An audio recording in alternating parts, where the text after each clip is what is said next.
அகில இந்திய அண்ணா மறுமலர்ச்சி பேரவை சார்பாக நமது பணிவான முதற்க நன்றி கலந்த வணக்கங்களை தெரிவித்துக் கொண்டு, தற்பொழுது தமிழகத்திலிருந்து புனித பயணமாக செல்லும் சபரிமலை ஐயப்பன் கோவிலுக்கு செல்லும் பக்தர்களின் நலனை கருத்தில் கொண்டு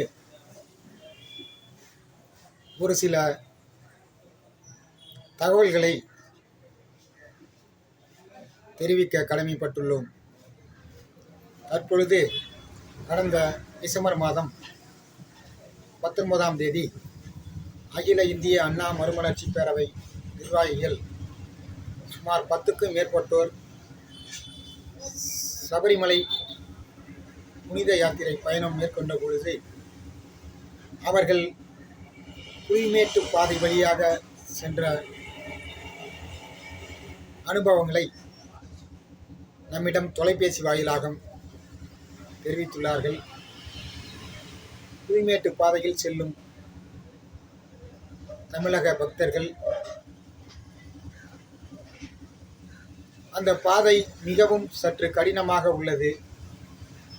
ஏற்றங்களும் இறக்கங்கள் மிகவும் அதைவிட கடினமாக உள்ளது என்றும், மேலும் இந்த பாதை சுமார் 14 கிலோமீட்டர் தூரம் என்று தெரிவித்துள்ளது உண்மைக்கு புறம்பானது என்றும், சுமார் 25 கிலோமீட்டர் தூரம் வரை இருக்கும் என்றும் அவர்கள் தெரிவித்துள்ளனர். மேலும் இந்த பாதை வழியாக செல்பவர்கள் அங்கு எந்த ஒரு இடத்திலும் கடைகளோ இல்லை என்றும், ஒரே ஒரு இடத்தில் மட்டும் ஒரே ஒரு கடை, அதுவும் வரக்காப்பி, பச்சி மற்றும் கேப்பங்கஞ்சி ஆகியவை மட்டுமே அந்த கடையில் உள்ளது என்றும், பிஸ்கட்களோ மற்றபடி வேறு ஏதோ குளுக்கோஸ் போன்ற இதர பொருட்களோ அந்த கடையில் இல்லை என்றும் தெரிவித்துள்ளனர். மேலும் இந்த பாதை வழியாக செல்லும் பொழுது 10 இடங்களில் வனத்துறையினரால் சோதனை சாவடிகள் அமைக்கப்பட்டு சோதனை செய்து அனுப்புகிறார்கள். மேலும் இந்த வழித்தடத்தில் யானைகள் நடமாட்டம் அதிகமாக இருப்பதாகவும் கூறியுள்ளனர். ஆகவே தமிழகத்திலிருந்து செல்லும் ஐயப்ப பக்தர்கள் முடிந்தால்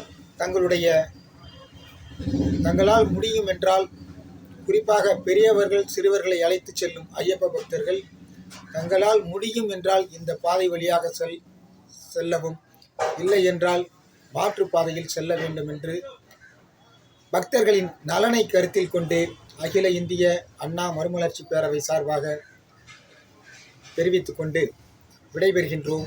ஓம் சுவாமியே சரணம் ஐயப்பா.